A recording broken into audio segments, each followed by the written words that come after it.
folks, welcome back to Stacey Can. Today I'm making 13 bean soup, which is going to be an adventure for all of us because I have never done it before and I have a few concerns, meaning because the bean mixture has got lentils in it and sometimes they can get a little soggy or mushy. So we'll see. This will be a fun adventure for us all. While I go over all the information below, please hit like and subscribe, and you can follow along with the recipe down below as well. And I'm going to go over the ingredients here, but keep in mind, you can modify these ingredients as you wish to your flavor profile. So, for instance, with this pound of beans, which is about 2 cups of 13 bean dried soup mix, some mixes come with a seasoning packet, which you can use or you can toss it. It's up to you on that. This came in bulk. I measured it out in the bulk section, so it didn't have a mix, and I'm adding my own seasoning because I prefer to do that anyway. So we need some vegetable oil because we will be sauteing the 1.5 cups of diced yellow onions. You need 3 stalks of celery, or you can use less or no if you want. If it's up to you on your flavoring. 1 carrot that is peeled and diced.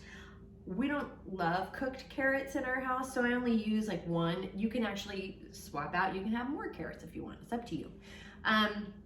You need a teaspoon of minced garlic. We need some 4 cups of low sodium chicken stock or vegetable broth. I'm using vegetable stock. You need about 3 cups of water, but you could need more, and we'll go over that in a minute.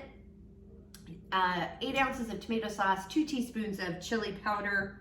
I don't know which one is chili powder, right here. A teaspoon of cumin, a teaspoon of oregano, and I am gonna actually add a little bit of 1/4 teaspoon, maybe a little more of some cayenne pepper because we like it a lot. You're gonna need a teaspoon of black pepper to taste. I've got a ham hock, and I have another one here. I'm gonna go over that in a minute too. And salt, if that's as needed. Some optional garnishes after this is all done is you can put some grated Parmesan cheese on it, or you can add some kale.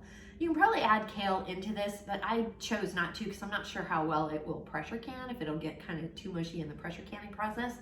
So, but that's something you can add when you're heating it up later. So the tools, we definitely need a vegetable peeler for the carrot if you're using that. I need my Headspace tool. We're doing a 1-inch Headspace. We need our ladle, our jar lifter, and again with 1-inch Headspace, I do have this funnel with it, which has got that in there. I've got my pressure canner. I'll be heating up the jars and lids in. I've got my stock pot here, and then I also have another stock pot because I'm pressure canning.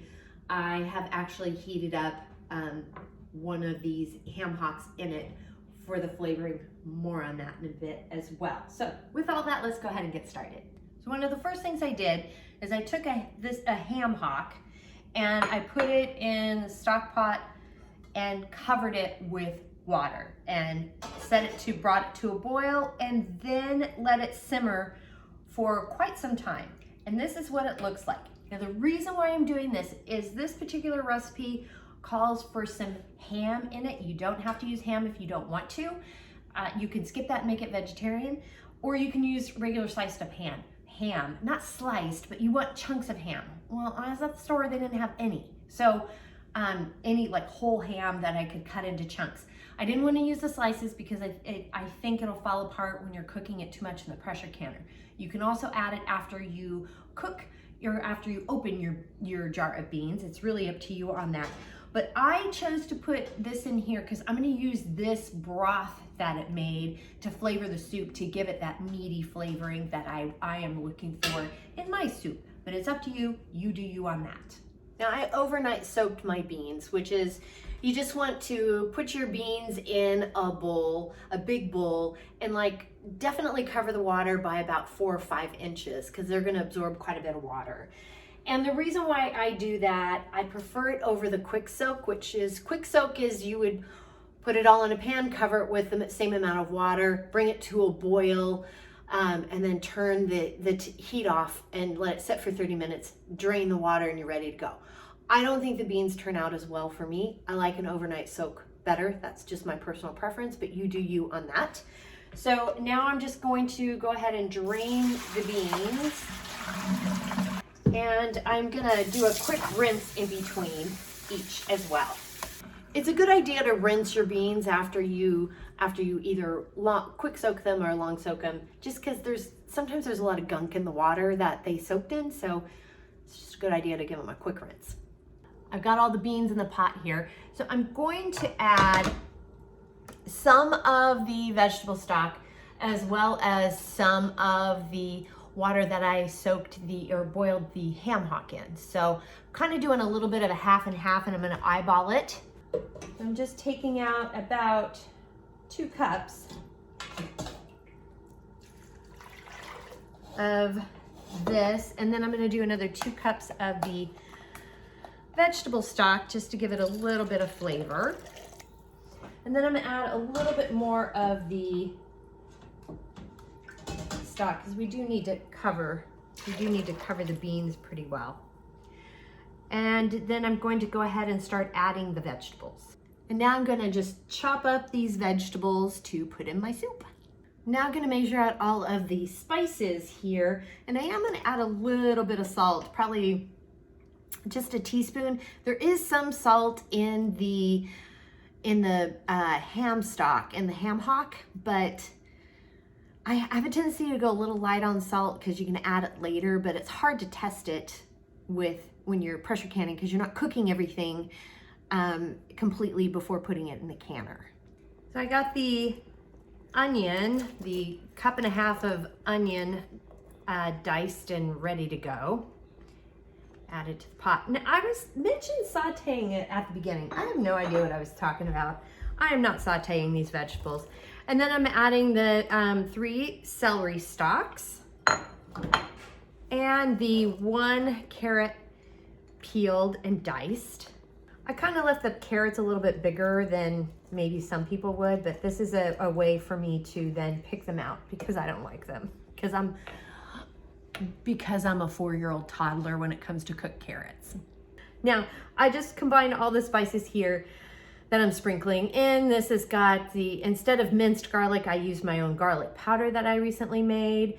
And I'm adding in 2 teaspoons. It's got 2 teaspoons chili powder, the teaspoon of ground cumin, the a teaspoon of oregano, half teaspoon of black pepper, 1/4 of a teaspoon of cayenne. Now I added a little bit more cayenne, half a teaspoon for me because we like a little bit of heat. And then I did add a teaspoon of salt because just because. So we're gonna mix all that and get this stirred and kicking up the heat. And I'm also adding in the 8 ounces of tomato sauce. Now, one thing I want to point out is there's not a lot of liquid in this, so I'm probably going to be adding more as I go. So it's a good idea to have your vegetable stock or more water, hot water, or if you want to do what I did, which is this has got some of the ham hock liquid that I boiled together to add as we go. These beans are gonna soak up the liquid, and you're gonna need liquid when you're putting it in the jars as well. So just be prepared to keep an eye on it. I've got the heat kicked up to high, and we're gonna bring it to a boil. Got a boil going, so I'm gonna set the timer for 3 to 5 minutes and just give it a check. You just wanna heat everything through before putting it in a jar. Okay, so the timer has gone off, so I'm taking the jar out of the canner for the beans. They've been heating up in there. I've got my 1-inch Headspace funnel here, and I am just adding all the delicious goodies with a little bit of the liquid. I kind of eyeball that a little bit. I try to get as much of the good like vegetables in it before I add a bunch of the liquid. And now we're bubbling here. I want to make sure you go around the jar really well. And as you do this, you'll release the bubbles, and the Headspace does go down a little bit. And it's just a little over. I added a little too much liquid. So I just have a spoon here, and I'll just take some out. It's kind of hard to judge when you're eyeballing sometimes. And then check it again. Yep, I'm good there. I've got a 1-inch Headspace. And I've got, because we're not heating the lids today, I don't do that when I'm using the pressure canner. I've got a jar here, or a little dish of white vinegar. And I'm using vinegar today because I did use some of the hand hock liquid, which has got some of the natural fats in there, and those fats, the vinegar cuts that much better, so we'll have a better shot at a, won't use that lid, a better shot at a better seal. So we're gonna add our lid here, again, not heating them today, and then a ring, and just fingertip tight, be careful, it's hot potato, whew, and slippery. And then you just wanna go up and over and into the canner, do not tip or tilt. Got all the jars in the canner, and I've gone ahead and secured the lid for my canner here, and I've got the heat up to high. And when I start getting a steady stream of steam, I'll set the timer. I don't know if you can see how well you can see this, but I do have a steady stream of steam going. So I've gone ahead and set the timer for 10 minutes to vent the canner before we put the weighted gauge on top of it. 10-minute venting timer has gone off, so I am putting on the 10-pound weight. If you don't have a weighted gauge canner, you would just put the petcock on it. And then when it comes up to, for the weighted gauge canners, 10 pounds of pressure, we'll set the timer. So I've got it up to 10 pounds of pressure for my weighted gauge, from 0 to 1,000 feet where I live. Anything above 1,000 feet, you would use 15 pounds, the 15-pound weight.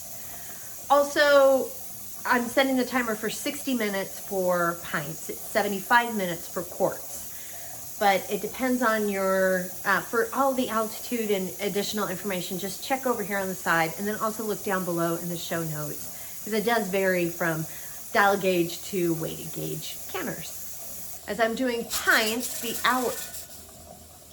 hour timer has gone off, so I'm gonna go ahead and cut the heat.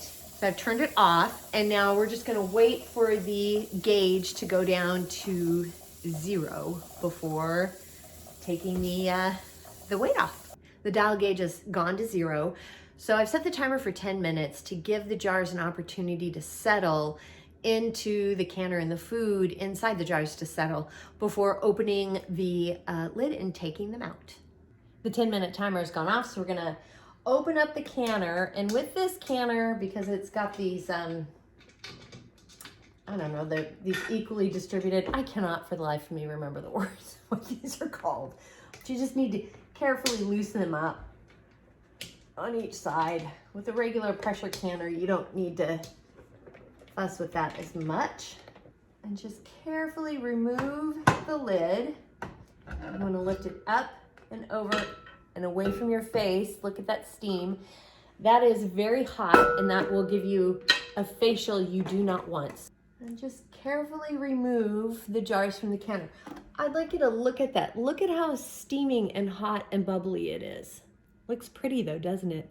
But look at how hot and bubbly it is. It's still super hot, and it's gonna be that way for a while. So you gotta be careful and not touch the jars. Be careful, they're very hot. And this is how you make 13 bean soup. It's good. I actually made a second batch that I didn't pressure can because we're just having it for dinner tonight. And I ended up having 2 pounds of beans, and 1 pound made probably about 5.5 pints. I think if I had 2 pounds, it would have totaled 12 pints. So just keep that in mind. 2 pounds of beans equaling 12 pints, but really a pound was about 5.5. I think if you added a little more liquid to each of the jars, you could have gotten 6 out of it. So just keep that in mind as far as ratios go. And it's also going to vary on the type of vegetables you put in it, and etc. So just keep that in mind. If you have more vegetables, you're going to yield more soup. If you have less vegetables, you're not going to have as much soup. So it really varies. And also if you throw in some meat, that's gonna vary as well. So that's how you do it. It's good, delicious, so keep that in mind. But the recipe is down below, and while you're down there, please hit like and subscribe because that does help. And if you have any questions, comments, suggestions, feedback, concerns, by all means, please reach out to me. I'm on Facebook at Stacey Can Can. You can add me on Instagram and TikTok at Stacey Can Can. My website is www.staceycancan.com, and my email is info@staceycancan.com, and I'm on LinkedIn as well at Stacey Can Can. Thanks so much for joining me today, and until next time, happy canning.